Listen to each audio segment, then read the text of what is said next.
This Choircast podcast is brought to you by The Collective. At The Collective, we believe that justice isn't optional, it's actually sacred. That's why we're building a growing library of progressive resources, connecting you with queer and Black-owned businesses, linking to books that challenge the status quo, and delivering content that empowers you to resist fascism with clarity and compassion. So join the movement. Support the mission. Visit The Collective, that's QUOLLECTIVE.com, The Collective, to learn more and get involved.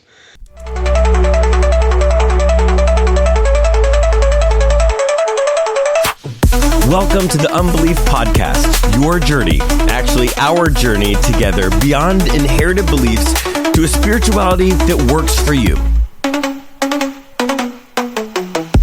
I'm your host, Jeremy. I'm a deep skeptic, also a pastor.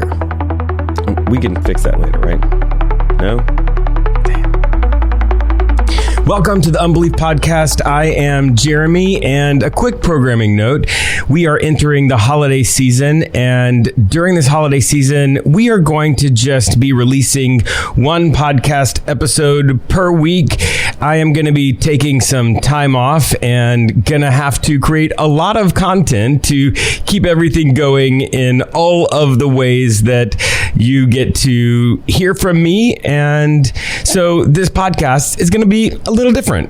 But today we are talking about something really interesting. We're going to do a deep dive into the book of Revelation.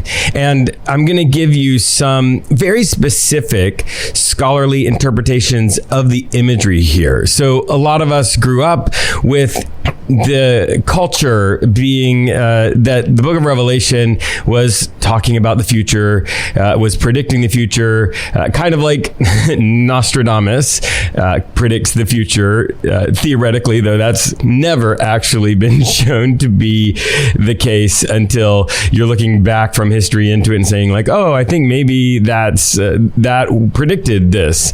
But biblical scholars are really clear. That's not what's going on in the book of Revelation. I mean, the truth nobody wants to say out loud is the book of Revelation is not a crystal ball. It's not some coded message about barcodes or microchips, and it's definitely not God's end times action movie a la Left Behind series.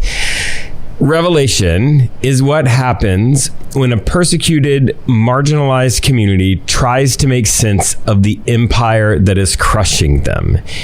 And it uses symbolic language of Jewish apocalyptic literature to do it. So the book of Revelation is anti-empire resistance. It is like hope disguised in wild, over-the-top, defiant poetry. Bottom line, though, Revelation is not predicting the future, the destruction of the world. It's revealing the truth about the world we already lived in and calling the people to which it was originally written into a life of faithfulness. And I think all of that is going to help us process and understand this book in a way both that helps us understand it academically and understand it in a way that helps us be the best version of ourselves. All right, so before we start ripping evangelicals' favorite symbols away from them, like a prophetic security blanket, we need to get clear on the genre of this literature.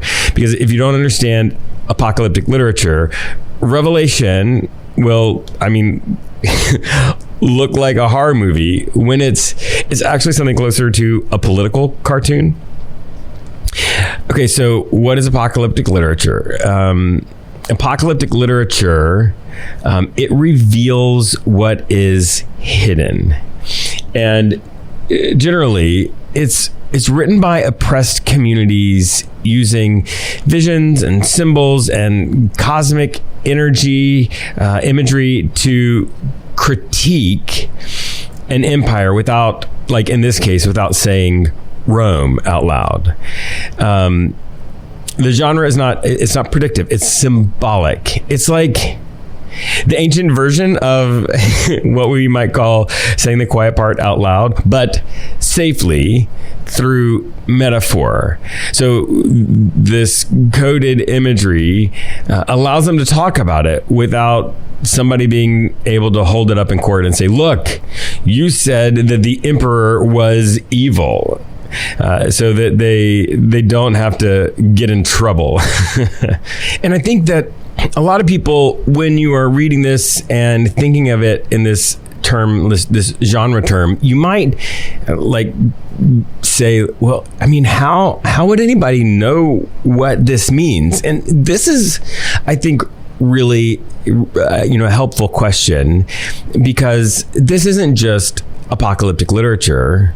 This is Jewish apocalyptic literature, and Jewish apocalypses, they interpret events through heavy symbolism, but it's a shared symbolic vocabulary, right? There are multiple examples of apocalyptic literature in the Bible: Daniel, Ezekiel, Zechariah.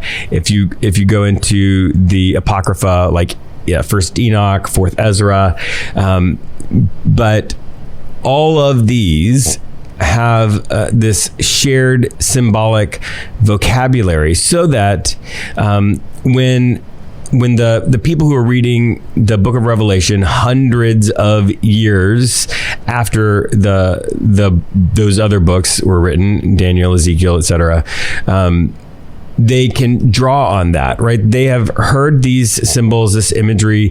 It has been taught to them and interpreted for them, so that when they're reading the Book of Revelation, they get the message, right? They get the code. They understand what it's talking about. Okay, so now that we've got this basic understanding of apocalyptic literature, let's step into the world in which this was being written. So for the Christians who are hearing this book, their daily life was shaped by emperors who demanded loyalty, who also thought of themselves as God, a government who killed people who refused to play along. So you've got people like Nero, right? Nero lived 54 to 68 CE. He wasn't just eccentric, right? He declared himself the savior of the world, Lord of all. We've got surviving archaeological evidence from coins that read Nero Caesar Divith, which translates as Nero Caesar, son of the divine, showing that he is a child of the god. So there's a great fire in Rome in 64 CE that Nero is said to maybe have started, and the historian Tacitus says that Nero blamed the Christians to divert attention from himself. And Tacitus describes the wild, horrifying persecution that Christians experienced. And just trigger warning, I'm going to describe some really violent things.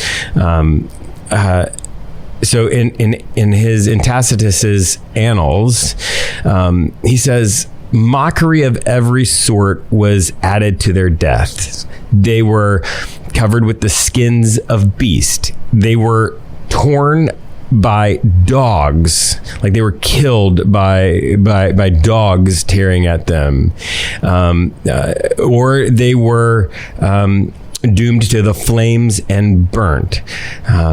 And this, he says they were doomed to the flames and burnt to serve as nightly illumination when the daylight had expired. So, so after Nero comes Domitian, and Domitian, when we go through some of these symbols, we'll talk a little bit more about Nero. There's a legend that's really important about him, but let's move on. Domitian, he's 81 to 96 CE.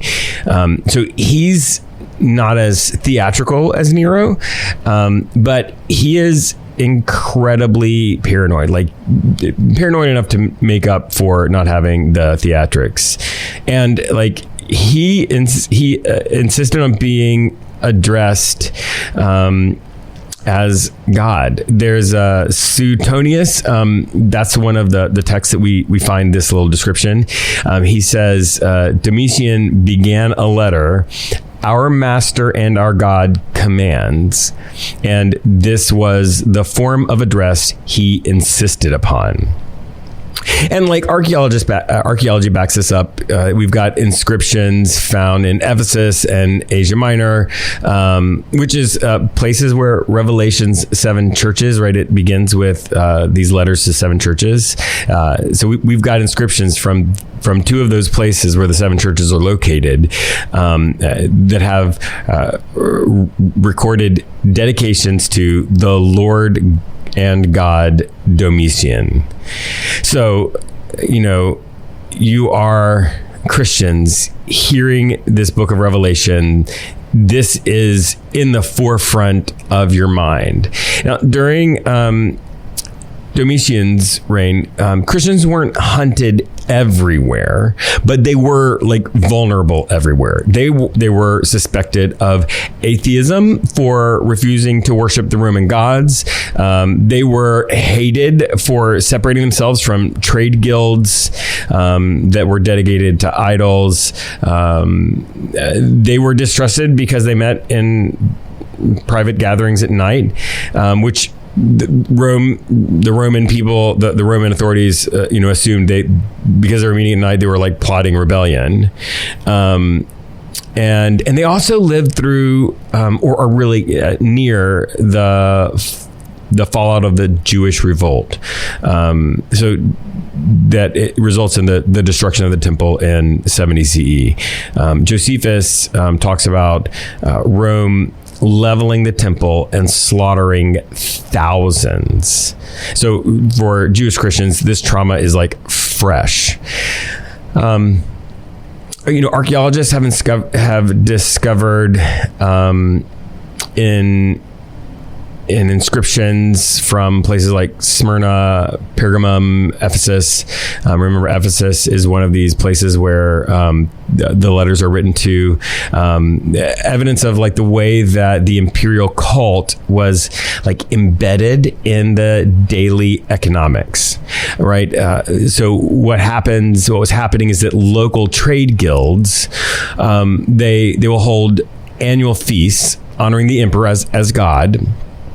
And if you didn't participate, which meant like you didn't make an offering to Caesar as God, you risked losing your livelihood because these trade guilds then wouldn't trade with you. You couldn't make deals for your business, for whatever. All of this economic stuff is tied into this imperial cult, and they're tiny, right? They're a tiny minority.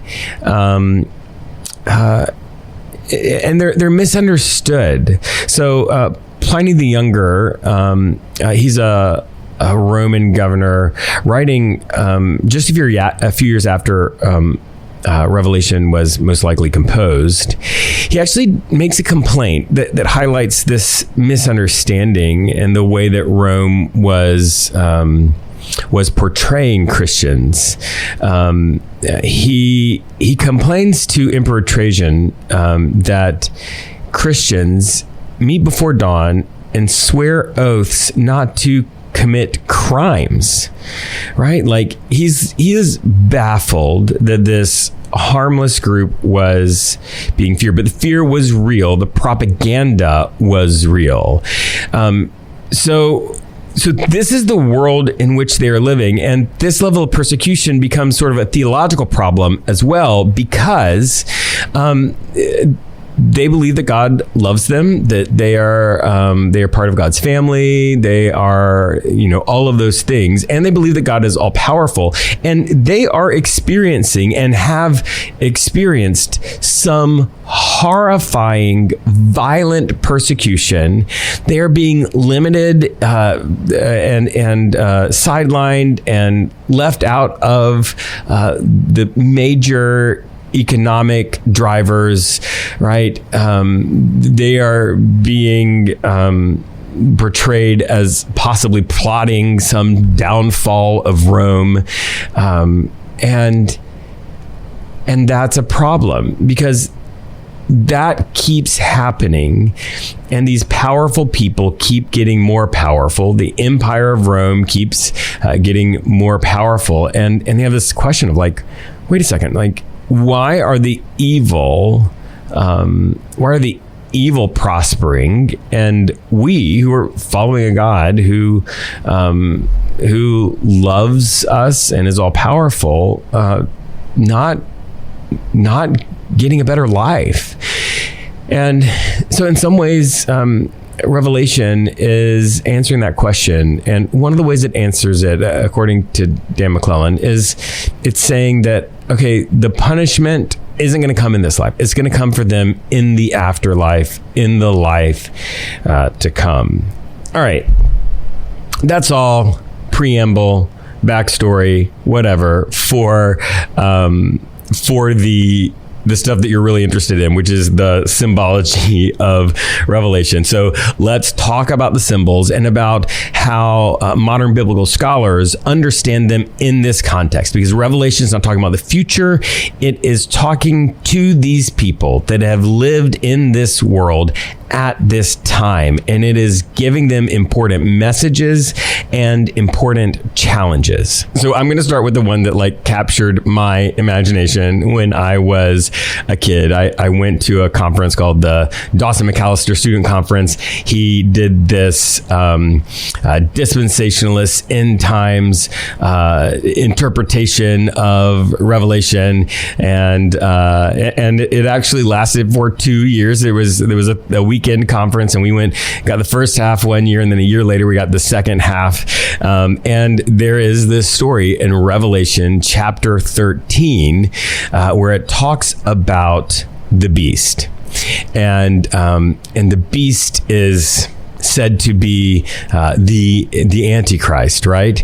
And so the Antichrist, the beast, it has all of this stuff said about him, and there's this mortal wound, right? He gets killed. He's lying dead in the streets. I was told that CNN would be covering it and showing the body of the corpse, whatever, and then the wound is healed. He comes back to life. He keeps going, and this actually is a direct depiction of this legend called the Nero Redivius legend. So we've got a bunch of ancient sources that talks about this like widespread ancient rumor that Nero had not actually died in 68. That the legend is that he didn't die, but he actually fled east with Parthian forces, and he would return from there to retake Rome.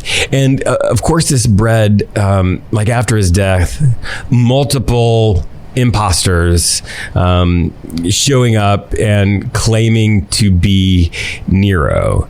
And, because Nero was so violent and did, all of the things that we mentioned earlier, ordinary people really feared that he would return, right? There was this like existential fear of a future threat of Nero returning. You've got this from Suetonius, Tacitus, the sibling oracles. Like it's well documented. So the other thing that it talks about in Revelation 13 is this idea of the mark of the beast, and that famous number 666. And let me read it because this is just really, really interesting. This comes from the New Revised Standard Updated Edition, the version that scholars say is the most accurate English translation currently on the market.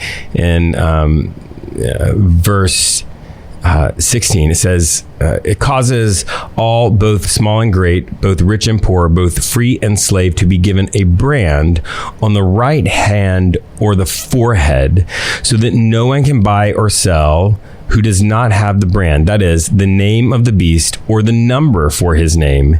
This calls for wisdom. Let anyone with understanding calculate the number of the beast, for it is the number for a person.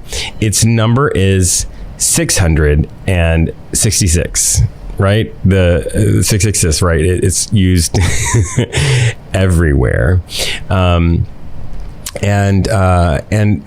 so this mark of the beast is interesting. So it sort of calls back to a couple of important pieces, like the forehand and the forehead, right? This is something from Deuteronomy chapter 6. So Deuteronomy chapter 6, it talks about the Shema and this practice of keeping the words of God in their heart.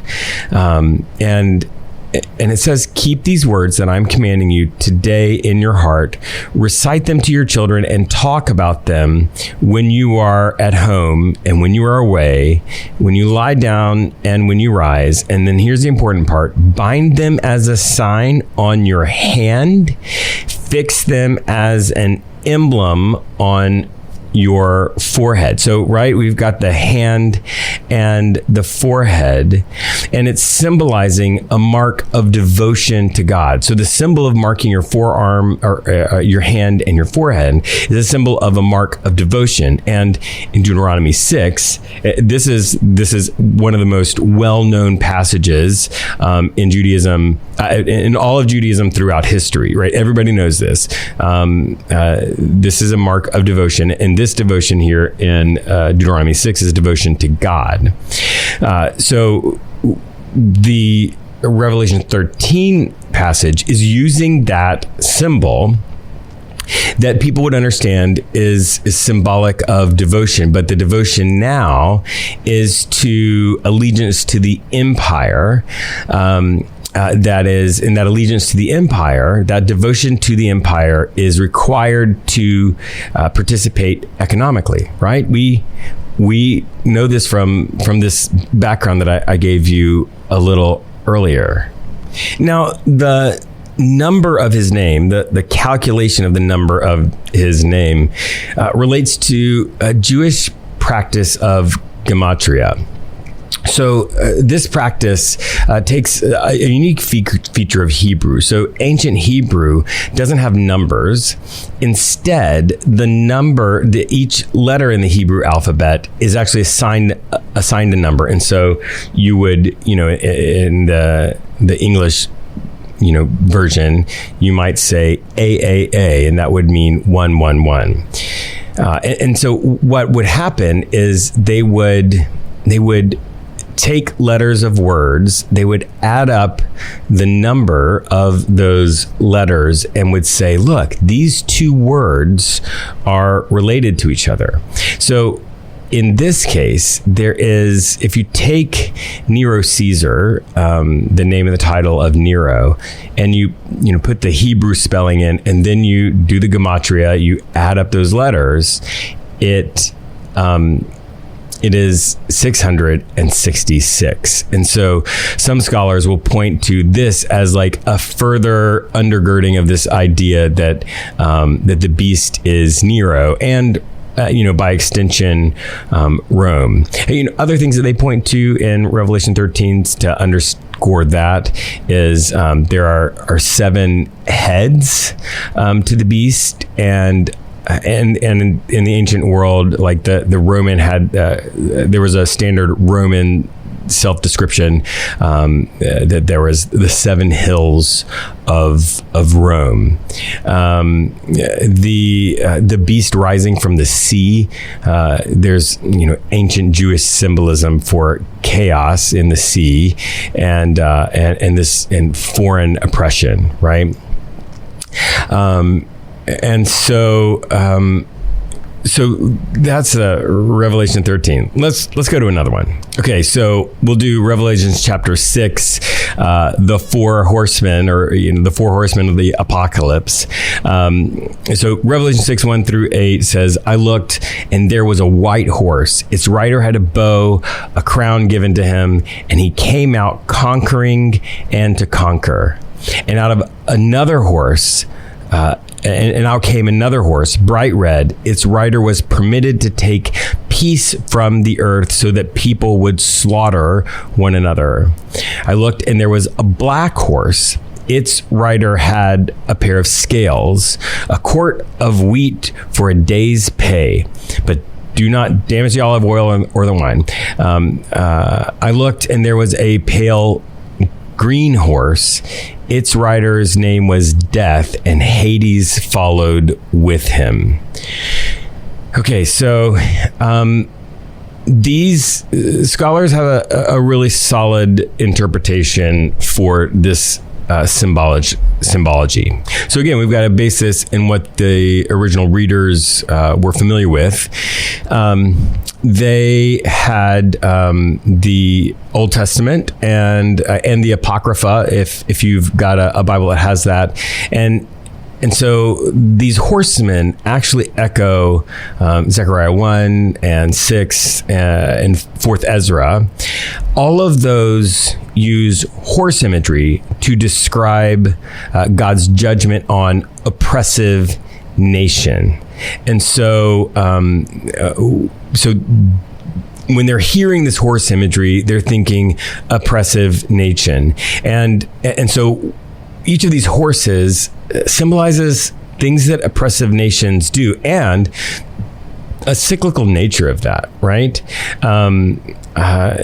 So here's how they interpret it. The white horse is conquest. You've got bow imagery that aligns with Parthians, and which is like Rome's feared enemy. Red is the red horse is war. Right? Loss of peace is like a hallmark of imperial expansion, right? Even though it's, you've got the Pax Romana is because of this continued expansion through war. Then the black one is famine. And, during, in these war economies, there is inflation, and it ends up creating a scarcity of basic resources like food. And then the pale green horse is Death, and it says its rider's name was Death.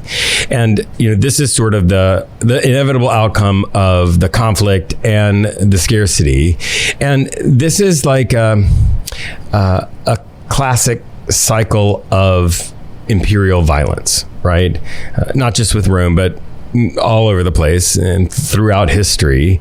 And the listeners understood this pattern because they lived through this pattern under Rome, and so when you put that together with Zechariah, it all feels like this is really what the original hearers would have understood.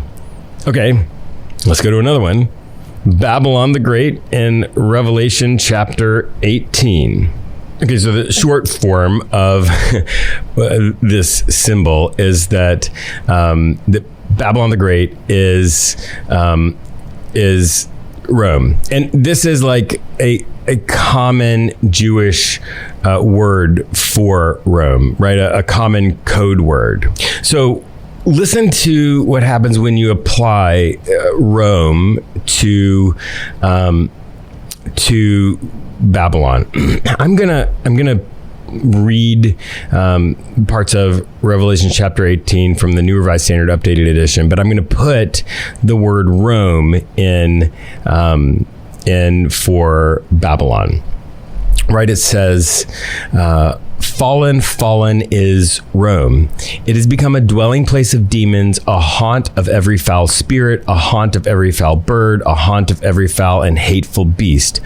For all the nations have fallen from the wine of wrath of her prostitution. Right? So this idea that Rome has conquered, all these nations. And then it says that the kings of the earth have engaged in sexual immorality with her, and the merchants of the earth have grown rich from the power of her luxury, right? Which is that combination of the imperial cult and the economic system, and the way that, when an empire is very powerful, the different nations, different political rulers will engage in whatever it is that imperial power is or wants in order to be part of that. So, but here's, I think, an important part, right? Next, in starting at the end of verse 4, God is talking to the Christians, right? It says, "Come out of her, my people, so that you do not partake in her sins, and so that you do not share in her plagues. For her sins are heaped high as heaven, and God has remembered her iniquity." So there is this call on the people to not participate in all of this systemic injustice, to continue to back out and to live a different life, because what it's promising is that Rome will fall. The people who are oppressing you will get their due at some point. And so God has said he's going to render her as she herself has rendered, and repay her double for her deeds. Mix a double dose for her in the cup she has mixed, right? So this is this, we're being oppressed. Things are hard. What is going to happen? Is there ever going to be any justice? Yes. And it's going to be over the top. Not just are these people and this imperial power going to be judged and have to answer for it, but they are going to experience a punishment that is twice as bad. Dan McClellan, I love the way he characterizes this. He will talk about Revelation as a revenge fantasy for Christians, and you really, really get a sense of that here. All right, that's Babylon the Great. Okay, let's talk about the woman on the scarlet beast from Revelation chapter 17. And the writer of the book of Revelation uses really strong language. It says in chapter 17, the end of verse 1, it says, "Come, I will show you the judgment of the great whore, who is seated on many waters, with whom the kings of the earth have engaged in sexual immorality, and with whom the wine of prostitution inhabitants of the earth have become drunk." And then it says he saw a woman sitting on a scarlet beast that was full of blasphemous names, and it had 7 heads, 10 horns. The woman was clothed in purple and scarlet and adorned with gold and jewels and pearls, holding in her hand a golden cup full of abominations and the impurities of her prostitution. And on her forehead is written the mystery, Babylon the Great, mother of horrors and of earth's abomination. So this is, we're getting a little vocabulary here to hear these messages. I hope you were picking up on it. So you've got the 7 heads. We've talked about that. the seven hills of Rome. You have the Babylon imagery of Rome. And the other thing that you have is she's clothed in purple and scarlet and adorned with gold and jewels and pearls. And this purple dye was this luxury worn by the Roman elites, right? It was a thing, a style that's associated with the Roman elites. Like, you see the person in purple, you know they're Roman elites. Obviously, they also are going to have the gold and the jewels and the pearls.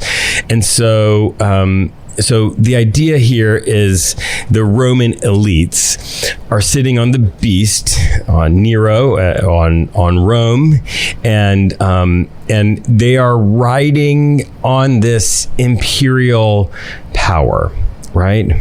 And actually, this also echoes prophetic judgments against oppressive cities in the book of Ezekiel. So, in a broader sense, though, the woman embodies this patriarchal and imperial violence, right? In the sexual imagery, it's really powerful, right? How empires like seduce the world into complicity. And so this is just a powerful imagery that's echoing these people's experience of Rome. But, all of this, even though it was specifically directed towards Rome, none of what we've talked about so far is unique to Rome, right? The cyclical power,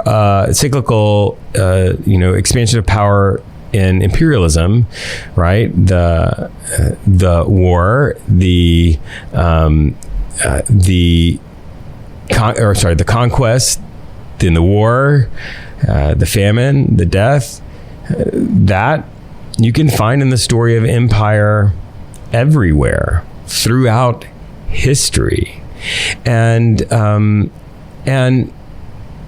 this woman, this riding the scarlet beast, right? There are people who ride on that imperial power, and who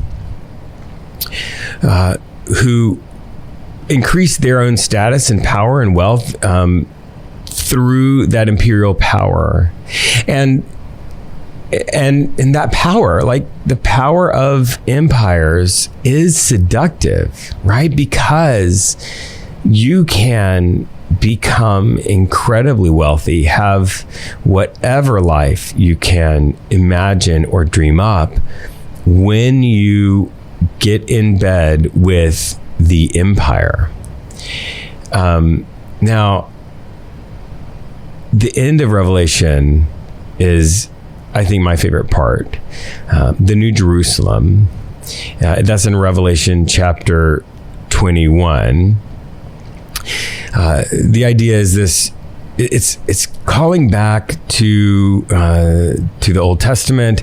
It actually has imagery all the way back to the Garden of Eden, and it's this idea of restoration, right, and justice.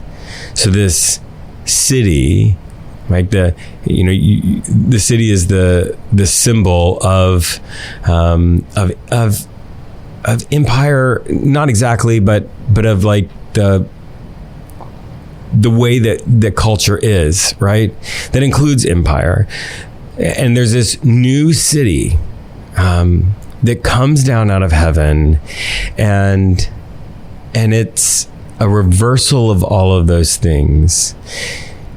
The God is sitting on the throne. It says God himself will be their God, and the people. It says that there will be no more death and crying and pain, for the old order of things has passed away. And there's no longer any sea, right? Sea is symbolic of chaos. So all of the things that are used to describe Rome in this experience a reversal, right? The thing that we all long for, the world we all long to live in, and especially the world that the Christians long to live in. And the city has in it a garden, right? Which is calling back to the Garden of Eden, to the original state of humanity that is in union with God, in union with the earth, in union with each other. All the brokenness is not present yet in the Garden of Eden. And this is that rebirth of the Garden of Eden. But it's not just a garden, right? It's a city. It's something different. Like, humans live in a different way. We live in these cultures that have all of these nuances, right? Economy and politics. And so it's not a return to the garden. It is a renewal of humanity, of culture, of all of those things.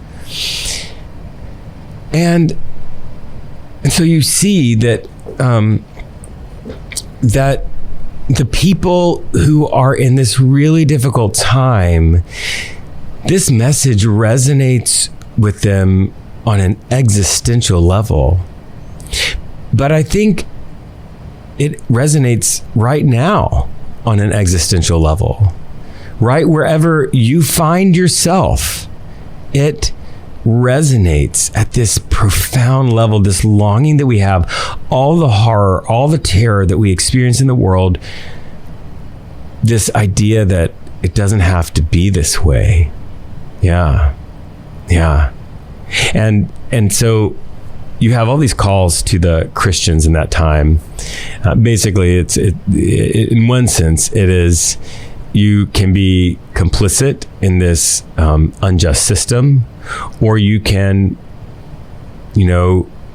have faithful resistance to this system. And the faithful resistance, though, has a target, right? It has a direction to it. That direction you find here in the New Jerusalem, right? When we are resisting, when we are pushing back, when we are working for something different, we're working for this. No more death or crying or pain. We're working for the old order of things to pass away and the chaos to be eliminated. And I don't know about you, but that hits really hard for me. So yeah, Revelation. Wow, right? Way better than microchips being put in our skin. I think way more applicable. And this is why it's important to engage with scholars, people who spend their lives learning and studying about this so that we can understand it better, so that, at least as far as I'm concerned, so that we can allow it to help us chart a different course for our lives and for our cultures. That's it. That's the podcast. Shout out to the Choir Network, to Patheos, to Matthew and Keith, who make everything happen. Now, get out of here. Go do something to make the world a better place. Okay? We'll see you next time.